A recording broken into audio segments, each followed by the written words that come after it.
जय हिंद। आज हम लोग देखते हैं बिग अपडेट के बारे में। अपडेट ये आया है कि रूस ने खरीदे भारत से $4 बिलियन के हथियार। ये ऐसा न्यूज है जो कि शॉकिंग न्यूज है और ये भारत के लिए गौरवान्वित वाली बात है। क्यों?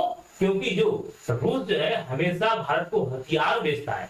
भारत में जितने भी हथियार हैं लगभग 60 से 70% रूसी हथियार है। भारत अभी तक कभी रूस को हथियार बेचा नहीं है, लेकिन यहाँ जो न्यूज सुने है कि पहली बार भारत ने रूस को हथियार बेचा, या कहें रूस ने भारत से हथियार खरीदा। ठीक, इसके बारे में समझते हैं कि रसिया को ऐसी क्या इमरजेंसी पड़ गई कि भारत से हथियार लेना पड़ा। इसके साथ ये भी समझेगी कि क्या अमेरिका का प्रतिबंध का सामना करना पड़ेगा भारत को, क्योंकि अमेरिका जो है ठीक जो भी उसके संसद लगाता है उससे व्यापार करने देता है, जिसको काटसा कहते हैं। क्या बोलते हैं? Counting America adversary through sanction. उस पर क्या सैंक्शन लगाता है? क्या भारत पर भी सैंक्शन लगेगा? ठीक, इस सभी बारे में समझते हैं। ठीक है, तो क्या है न्यूज, क्या है देखिए यहाँ पे क्या इंडिया मैप है। यहाँ पे न्यूज है कि इंपोर्ट एक्सपोर्ट। तो भारत अभी हथियार क्या कर रहा है? एक्सपोर्ट कर रहा है। ठीक, भारत का क्या है एक्सपोर्ट? कितने बिलियन डॉलर का? $4 बिलियन का। $4 बिलियन का एक्सपोर्ट करेगा। किसको करेगा?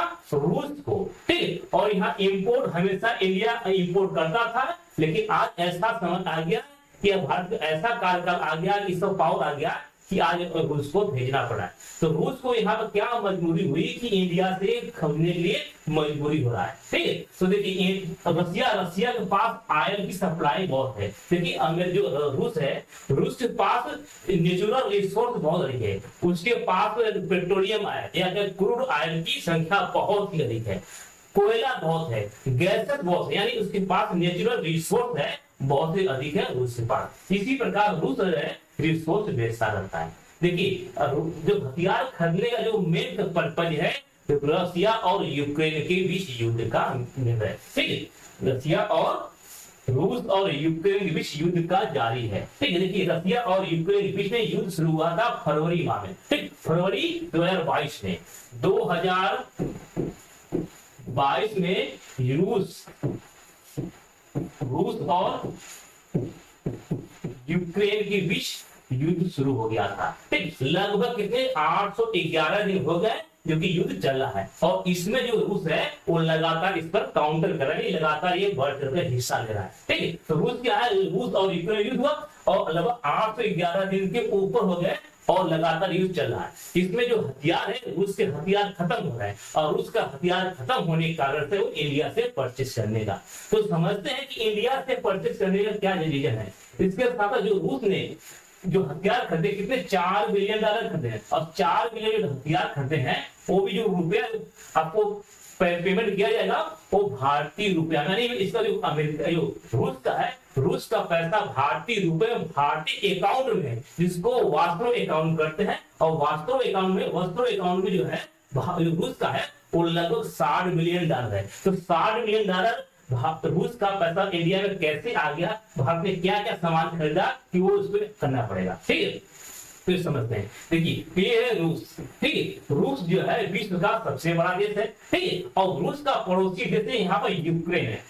ठीक है, ये यूक्रेन। तो आज के सेशन में हम लोग कई देशों को महत्वपूर्ण देंगे, कई देशों पर बात करेंगे। जैसे रूस को बात करेंगे, यूक्रेन का, और प्यारा इंडिया का भी बात करेगा, क्योंकि इंडिया यहाँ पर मेन भूमिका में। इसके साथ जो यहाँ पे यूरोपियन कंट्री, इनकी चर्चा होगी, और इनका लीडर यानी इन सभी में सबसे अधिक जो लड़ाने वाला काम करता है या जो इसमें झगड़ा करवाता है, अमेरिका का काम है। ठीक, इसके साथ चाइना की भी चर्चा हो गई। ठीक है, आज चर्चा करेंगे। तो यहाँ पे देखते हैं मेन, यहाँ पर देखिए अब समझते हैं। यहाँ पर देखिए जो रूस है, रूस और इंडिया जो चाइना ये सब एशिया में पड़ते हैं। तो रूस जो है ये ऊपरी हिस्सा में लगभग ये जो है देख रहे हैं, ये पार्ट लगभग एक हिस्सा जो है ये रूस है। कौन है? रसिया। इसी के बगल में छोटा रसिया जो दो हिस्से में, ये छोटा देश है यूक्रेन है।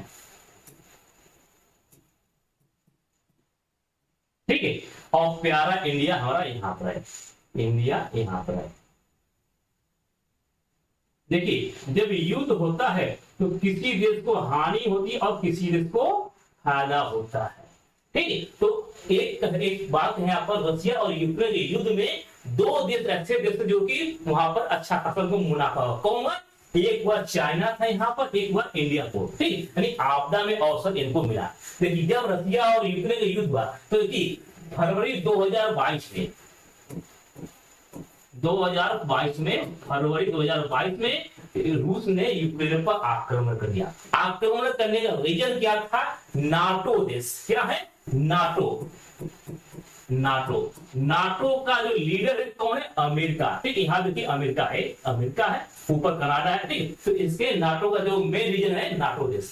नाटो क्योंकि नाटो में कितने 32 देश हैं और 32 देशों में एक यहाँ आर्टिकल है जो कि आर्टिकल नंबर 5 है, उसमें कहता है जो नाटो के सदस्य हैं अगर उन पर कोई भी देश आक्रमण करता है तो हम सभी 32 लोग मिलकर उस पर आक्रमण करेंगे। यानी यहाँ पर जो नाटो है एक प्रकार का गुट है और गुट ऐसा है जो कि किसी पर आक्रमण करने पर उस पर आक्रमण करे, यानी एक प्रकार का एक फोर्स, क्या एक प्रकार फोर्सों का गठन है, यानी ये आर्म गठन है। इसका लीडर कौन है? अमेरिका है। और इनमें देश जो मैक्सिमम है ये यूरोपियन कंट्री यहाँ पर मैक्सिमम देश है। इसके साथ साथ जापान है, साउथ कोरिया है, इन सभी देश है, कनाडा भी है। तो इन्होंने क्या किया, जो यूक्रेन है, यूक्रेन नाटो से कहा कि अब हमको नाटो में सम्मिलित कर लीजिए। कब कहा? 2020 और 21 की बात चर्चा हो रही थी। यूक्रेन बार बार कहा था कि हमको नाटो में सम्मिलित करें और ये नाटो के मेंबर हैं ये भी चाहते थे कि हम यूक्रेन को सम्मिलित कर लें। लेकिन एक ऐसा देश था जो चाह रहा था कि यूक्रेन, रसिया है जो यूक्रेन है वो नाटो का सदस्य न बने, यानी उसके मेंबर में न दे। कौन सा देश था? ये रसिया था। रसिया क्यों था? क्योंकि रसिया जो है और यूक्रेन है तो 1991 में 1991 में रसिया, यूक्रेन ये सभी जो थे लगभग 15 देश थे जो कि यूएसआर के मेंबर थे। यानी 1991 से पहले यूएसआर तो जो कि सभी एक थे, लेकिन जब 1991 में 15 देश में यूएसआर टूटा तो उनमें से एक यूक्रेन हुआ, एक रसिया हुआ और बाकी 13 और हुए, तो 15 देश में बढ़ गया।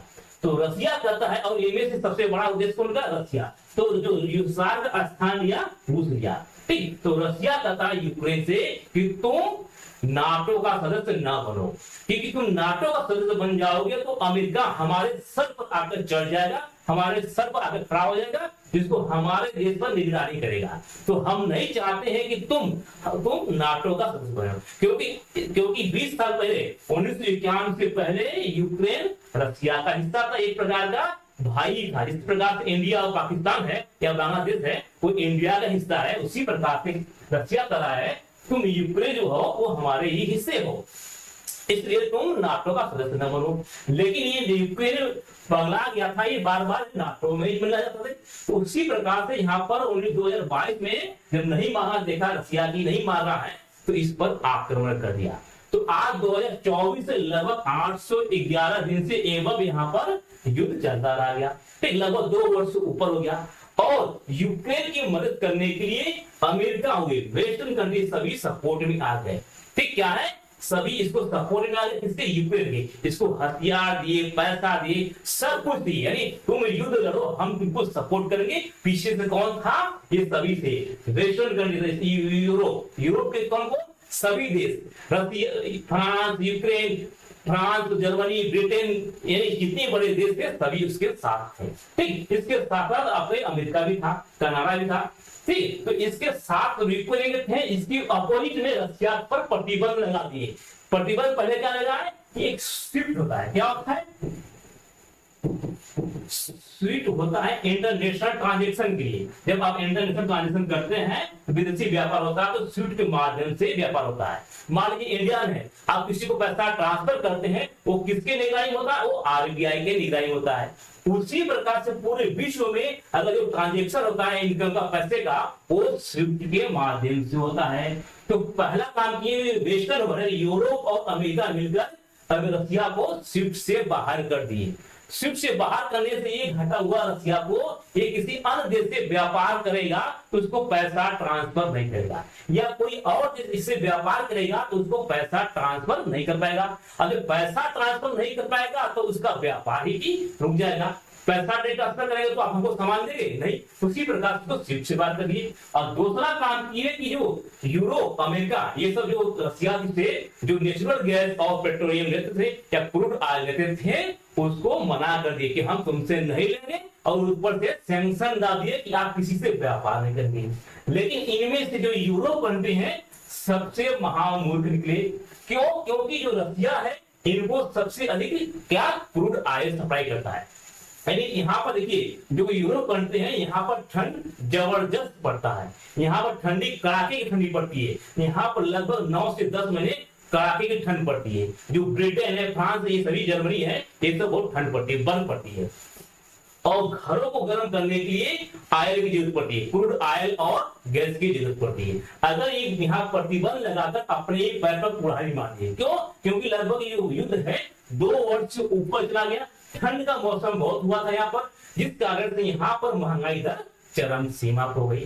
दूसरी ओर जो रशिया, जो रूस है, इसको भी डर था कि जो हमारा जो क्रूड ऑयल है, जो पेट्रोलियम पदार्थ है, जो गैसेस है, इसको हम बेचेंगे नहीं तो हमारे पास पैसे कहां से आएगा, और पैसे नहीं आएगा तो हम युद्ध में लड़ नहीं पाएंगे। तो रूस ने जो अपने मित्र राष्ट्र से या मित्र देश से कहा कि आप हमसे पेट्रोलियम ले लीजिए। ठीक है, तो देखिए रूस के पड़ोसी देश चाइना है, तो चाइना तो सब इसका व्यापार हमेशा होता है, पेट्रोल का होता है, क्रूड ऑयल होता है। लेकिन इंडिया से इसका व्यापार, रूस का व्यापार जो है क्रूड ऑयल का नाम बात होता है। 2021 की बात करेंगे तो भारत है रूस से टॉप 10 के बाहर था, नहीं, यानी 10वें 11वें पर इसको परचेज करता है। टॉप 1 कौन था? ये गल्फ कंट्री, जो यहाँ पर गल्फ खाड़ी है, इनसे व्यापार करता है।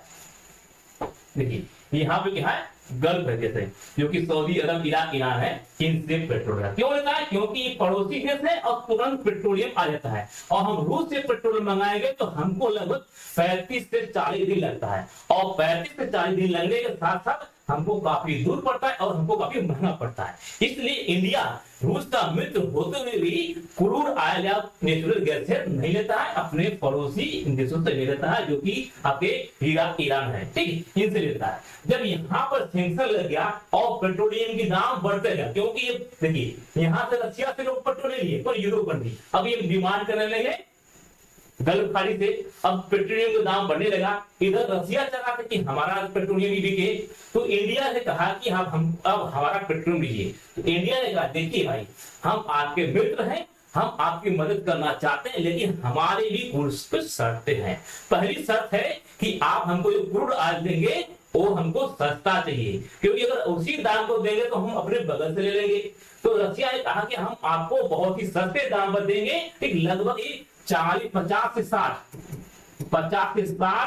बैरल पर डॉलर दिए, ठीक, $1 पर बैरल इंडिया को मिला, ठीक है। 50 से देखिए एक बैरल में 159 लीटर क्रूड ऑयल होता है, ठीक। तो भारत ने 50 से 60 बैरल पर डॉलर से घसो लिया, और इसके साथ साथ ये भी शर्त लगाया कि देखिए आपने स्विफ्ट कोड से बाहर हो गया, इसका मतलब आपको डॉलर में ट्रांजेक्शन हम नहीं करेंगे, हम आपको क्या करेंगे, इंडियन की रूपी, भारतीय रुपया, और रूस का जो पैसा है रूबल है। तो भारत का क्या रूपी है, भारत का रूपी है, और रशिया का रूबल है। तो हम इसमें व्यापार करेंगे, यानी रूपी और रूबल में व्यापार करेंगे। इससे क्या होगा कि हमको एक्सचेंज, यानी हम डॉलर में चेंज करते तो हमको कुछ महंगा पड़ता, हमको अपनी ही करेंसी में आपको बेचेंगे, यानी आपने अपनी करेंसी में खरीदेंगे, यानी आपको पैसे चाहिए, हम यानी आपको पेट्रोलियम आप हमसे ले रहे हैं, हम आपको पेट्रोल ले रहे हैं, तो हम आपको रुपया देंगे, हम आपको डॉलर नहीं देंगे, क्योंकि आपको डॉलर देंगे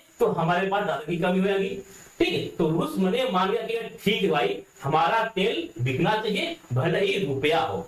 लेकिन देखिए अब ये यहाँ पर रुपया जो है, ये रूस बिक्रे क्या, मान लीजिए भारत ने रूस को रुपया दे देगा तो रुपया वहां पर चलेगा, तो नहीं चलेगा। तो यहाँ पे एक आइडिया सजेशन हुआ जिसका नाम था नास्ट्रो वास्ट्रो। क्या नाम है, नास्ट्रो अकाउंट और वास्ट्रो अकाउंट। जब कोई दूसरा देश आपके देश में अकाउंट खुलवाकर उसमें पैसा जमा करता है तो उसको वास्ट्रो बोलते हैं। मान लीजिए रूस ने इंडिया में आकर अपना अकाउंट खुलवाता है तो उसको क्या बोलेंगे, वास्त्रो अकाउंट। ठीक, यानी पैसा रूस का लेकिन हमारे अकाउंट में है, ठीक, भारतीय कंट्री में है, उसको बोल देंगे वास्त्रो। इसी प्रकार से इंडिया अगर रसिया में जाकर अकाउंट खुलवाता है अपना अकाउंट तो उसको बोलेंगे नास्त्रो अकाउंट। तो यहाँ पे इंडिया ने संशोधित किया कि नास्त्रो और वास्त्रो अकाउंट के थ्रू हम पैसे का ट्रांसफर करेंगे। ठीक, तो इंडियन कंपनी रूस में अपना अकाउंट खुलाए और रूस की कंपनी और रूस की सरकार के द्वारा भारत में अकाउंट खुलाया जाए। अब देखिए व्यापार में एक तरफा हुआ क्योंकि भारत ने रूस को सामान कम बेचा, भारत ने रूस को सामान कम बेचा और रूस ने भारत को सामान अधिक बेचा। लगभग 60 बिलियन डॉलर का जो सामान है, पेट्रोलियम है, क्रूड ऑयल है, वो इंडिया ने परचेज किया। कितने? 60 बिलियन डॉलर का भारत ने उसको परचेज किया। इसके एवज में इंडिया ने रसिया को बहुत ही कम मात्रा में बेचा। इसके साथ साथ इंडिया ने यहाँ पर डबल फैक्टर चला, यानी डबल फायदे के चला। क्यों? क्योंकि यहाँ पर हमको सस्ता ऑयल मिला तो हम यहाँ से रसिया से बहुत ही अधिक मात्रा में पेट्रोलियम आया, क्रूड ऑयल खरीदे। इसके साथ साथ हमने देखा औसत की यूरोप कंट्री है, यूरोप वाले अमेरिका यूरोप से पेट्रोल नहीं लेना है, इसका मतलब इनको पेट्रोल चाहिए तो हम अपने यहाँ पेट्रोलियम क्रूड ऑयल लाकर रिफाइन कर यहाँ से यूरोप को बेचने लगे। यानी जहां से अभी तक इंडिया के यहाँ पर तेल खरीदता था, यहाँ इतना अधिक तेल खरीद लिया कि यहाँ खरीद के इसको बेचने लगा दूसरे देशों को। तो हम लोगों ने युद्ध काल के समय 2022 से लेकर 2024 में यहाँ पर अपने यहाँ पर तो खरीदे ही दूसरे को भी बेचे रिफाइन कर। किन देशों को? ये यूरोप का, और यूरोप को महंगा दाम बेचे क्योंकि ये रसिया से ले रहे थे। यानी देखिए यहाँ पर यूक्रेन रसिया यूरोपियन कंट्री है, ये रसिया पर सेंक्शन लगाकर भी कोई फायदा नहीं किया। क्यों? क्योंकि आप डायरेक्ट न लेकर घूमकर इंडिया से ले रहे हैं, इसका मतलब रूस का तेल ले रहे हैं, लेकिन डायरेक्ट लगे इनडायरेक्ट और आपको महंगा पड़ा। इसी प्रकार से देखे होंगे जो यूरोप की कंट्री है वहां की सरकारें बदल गई। देखिए आपने ब्रिटेन देखिए, ब्रिटेन के 3 प्रधानमंत्री बदल गए। क्यों? महंगाई के कारण। फ्रांस में हुए और जर्मनी में महंगाई चरम सीमा पहुंचे। किस कारण से? क्योंकि इन्होंने पेट्रोलियम या गैस यहाँ से नहीं लिया और लिया तो अदर कंट्री से लिया, अदर कंट्री में भारत ने को बेचा और इससे भारत को फायदा हुआ। और भारत ने इनको बेचा तो डॉलर में बेचा, यानी भारत ने यहाँ से रुपया में व्यापार किया, रुपया और रूबल में, और इनको बेचा डॉलर में। यानी भारत का जो विदेशी मुद्रा है डॉलर वो बढ़ा। किन कारण से? युद्ध के कारण से, रसिया और यूक्रेन के युद्ध के कारण से। यानी आपदा में अवसर को उसने देखा, इंडिया और चाइना ने इसका खूब फायदा उठाया। ठीक, फायदा नहीं, देखिए दोनों हुआ। अगर ये नहीं खरीदते तो फिर विश्व में महंगाई चरम सीमा हो जाती है। अगर ये लोग नहीं खरीदते, इंडिया और चाइना और रूस से अगर क्रूड ऑयल नहीं खरीदते हैं तो महंगाई चरम सीमा हो गया। एक प्रकार से कहें विश्व को महंगाई से रोकने के लिए इंडिया और चाइना खरीद कर वो महंगाई कंट्रोल कर दिए। और इसका जो है जो अमेरिका है इसका भावानी क्या है कि अगर इंडिया अब क्रूड ऑयल नहीं खरीदता तो महंगाई काफी बढ़ जाती है। कई मंचों पर इंडिया की तारीफ भी की। अब बात होती है कि जब इंडिया भी रूस से 60 बिलियन डॉलर को खरीद लिया, अब लेकिन इसको बेचा कम, और ये 60 बिलियन डॉलर है ये भारतीय अकाउंट में पैसा था, क्योंकि ये रसिया अपने पास नहीं ले गया। क्यों? क्योंकि यहाँ पर ले जाकर करे क्या, यहाँ पर रुपया चलाएगा नहीं, यहाँ तो रूबल चलता है। और उसी प्रकार से इंडिया ने यहाँ से रूबल था तो रूबल इसके अकाउंट में रखा, तो भारत का जो पैसा कम था इसलिए यहाँ पर तो पैसा बचा नहीं भारतीय रुपया, लेकिन रसिया का जो पैसा इंडिया में 60 बिलियन डॉलर हो गया। तो मान लीजिए इस प्रकार कोई दुकानदार है, आपने दुकानदार के पास एडवांस में जमा कर दिए 1000 रुपए, तो दुकानदार कहेगा भैया आपका पैसा हमारा 1000 पड़ा है, आप कुछ सामान ले लीजिए जिससे आपका पैसा कट जाएगा। उसी प्रकार से इंडिया ने भी कहा कि रूस से कि देखिए आपने युद्ध लड़ रहा है, और युद्ध लड़ रहे हैं तो आपको हथियार चाहिए, तो आप हमसे कुछ सामान खरीदे। तो रसिया ने कहा अब हमको क्या दे सकते हैं, क्योंकि हम आपको तो रसिया कहा कि हम आपको तो पेट्रोलियम दे रहे हैं, क्रूड ऑयल दे रहे हैं, गैस से दे रहे हैं, अब हमको क्या दे सकते हैं, हम आपको हथियार ही बेचते हैं, लेकिन आप बेच क्या सकते हैं। तो रूस इंडिया ने कहा कि देखिए इस समय युद्ध में है, तो युद्ध होने के कारण से आपके पास हथियार में कमी आ गई है, और हथियार की कमी आ गई क्योंकि आप लगभग 800 दिनों से लड़ रहे हैं। अब आपका कितना भी खजाना हो, जब आप लड़ेंगे तो आप यहाँ कमी होगी, तो आप हमसे क्यों ना हथियार लेते हैं। तो रूस ने कहा ठीक ही कर रहे हैं, क्योंकि हमारे यहाँ हथियार की कमी हो रही है, अगर हथियार हमको चाह भी रहा है अब हमको हथियार दे दीजिए, यानी आर्म दे दीजिए। तो यहाँ पे डील हुआ है, भारत ने रूस को $4 बिलियन का हथियार इनको दिया है। किनको? आपका रसिया को। तो समझ गए, जो अभी तक भारत हमेशा परचेज करता था, भारत पर जितने भी हथियार है 60 से 70% रूसी हथियार हैं। लेकिन रूस जो है युद्ध में लड़ने के कारण से अब उसको खरीदना पड़ा, क्योंकि उसके हथियार जो छोटे हथियार है वो खत्म हो रहे हैं। तो 4 बिलियन, कितने? $4 बिलियन का जो हथियार है भारत ने रूस को बेचा। और इस पर जो है अमेरिका भारत पर यहाँ पर सैंक्शन नहीं लगाया। क्यों? क्योंकि इसके पहले जो पेट्रोलियम खरीदा फिर भी सैंक्शन नहीं लगाया। तो और यहाँ पर अमेरिका भी चाहता है भारत को साथ लेने के लिए, और रूस भी चाहता है साथ लेने के लिए। इस कारण से अमेरिका भारत पर सैंक्शन नहीं लगा पाएगा। ठीक है, समझ गए। और देखिए यहाँ पर कुछ डाटा है, देखिए फरवरी 2021-22 की डाटा है। आप देखेंगे टॉप 10 में जो रसिया है वो आपका पेट्रोलियम क्रूड ऑयल भारत उससे नहीं करता था। टॉप 1 में कौन था 2021-22 में? तो इराक था, सेकंड पर सऊदी अरब था, थर्ड पर यूएई था, और फोर्थ पर अमेरिका था, फिर नाइजीरिया था। ठीक, ये 2021 कोरोना काल के बाद। और जैसे ही 2022-23 में आ गया, अब धीरे धीरे हम रसिया से पेट्रोलियम खरीदने शुरू किए। देखिए ये 2022 जो आपका नीले कलर का ये 2022 का, और रेड कलर का 2024 का है। देखिए 2023 में हम लोग जो रसिया से लगभग 2.20 खरीदे थे, और वही 2023 में देखेंगे 2.20 से सीधे बढ़ गए 12.9, यानी लगभग 6 गुना ऊपर चले गए।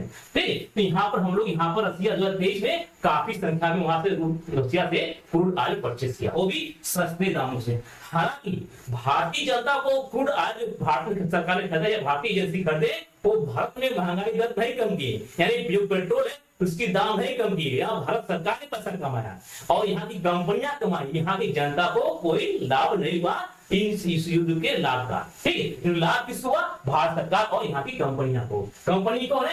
अंबानी की कंपनी। और 2023 में सबसे नंबर 1 तो किससे खरीद ले? अमेरिका, रूस से। तो 2023 में सबसे अधिक किससे भारत ने खरीदा?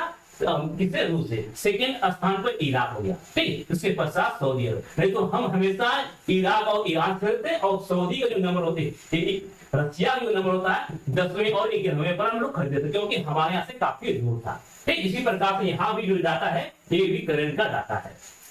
ठीक है, तो हम लोग यहाँ पर युद्ध काल में देखे हैं कि यहाँ पर रसिया को भी हम लोग सपोर्ट किए, इसके साथ साथ पूरे विश्व की महंगाई को भी कंट्रोल किया। एक भारत के लिए एक गौरव की बात हुई है। ठीक है, देखिए ये सब क्या है? जो पेट्रोल निकालने वाली मशीन है, और इस मशीनों की खासियत ये है कि अगर आप लगातार पेट्रोल नहीं निकालते हैं तो ये मशीनों जाम हो जाती है। आपने देखा होगा कोरोना काल में, जब कोरोना काल हो गया तो हर देश की अर्थव्यवस्था ठप हो गई, और किसी देश ने पेट्रोल नहीं खरीदा था। जो पेट्रोल बेचने वाले देश हैं वो कहते थे कि आप हमारे यहाँ से जो पेट्रोलियम है, क्रूड ऑयल फ्री में ले जाइए। क्यों? क्योंकि ये सब मशीनें जो है लगातार नहीं चलेंगी तो ये जाम हो जाएंगी, और इस मशीनों को जो लागत होता है अरबों रुपए होता है, यानी अरबों रुपए से बढ़िया है कि आप कुछ पेट्रोल ही ले जाइए, क्रूड ऑयल ले जाइए, कि तुम्हारा तो सही तो रहेगा हथियार। ये जो नास्ट्रो और वास्ट्रो अकाउंट क्या होता है? ठीक है, तो वास्ट्रो अकाउंट ये होता है कि योर मनी, आपका money deposit at our bank, यानी रसिया का पैसा डिपोजिट हो इंडिया में, यानी विदेशी जो विदेश के लोग हैं या विदेशी जो देश है वो भारत के अकाउंट में, तो वहां पैसा लेते हैं तो उसको बोलते हैं वास्ट्रो अकाउंट। यानी रसिया या कोई अन्य देश भारत में आकर अकाउंट खोला है, उससे बिजनेस करे, ठीक, तो उसको बोलते हैं वास्ट्रो अकाउंट। उसी प्रकार से इंडिया किसी देश में जाकर अपना अकाउंट खोले, ठीक, उसको बोलते हैं नास्ट्रो अकाउंट। ठीक, क्या है? Your money on deposit in your bank, our money, हमारा पैसा आपके अकाउंट में बंद है, आपके अकाउंट में है, तो उसको बोलते हैं नास्ट्रो अकाउंट। अगर आपका पैसा योर अकाउंट, आपका तुम्हारा पैसा हमारे अकाउंट में है, उसको बोलते हैं नास्ट्रो अकाउंट। तो कभी कभी इसमें डिफरेंस पूछ देता है एग्जाम में शॉर्ट में कि नास्ट्रो और वास्ट्रो अकाउंट क्या होता है। ठीक, ये सिंपल भाषा में हम आपको समझा, ये वेरी इंपॉर्टेंट होता है नास्ट्रो और वास्ट्रो।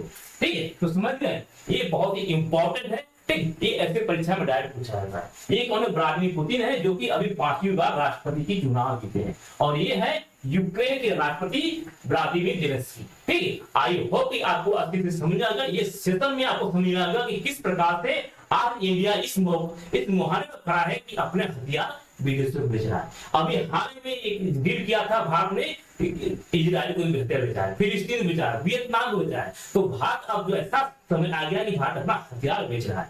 अब समझ, और अमेरिका किस प्रकार से काउंटर को भारत ने उसका सामना किया, ये भी समझ गए। तो मिलते हैं नेक्स्ट वीडियो में। जय हिंद।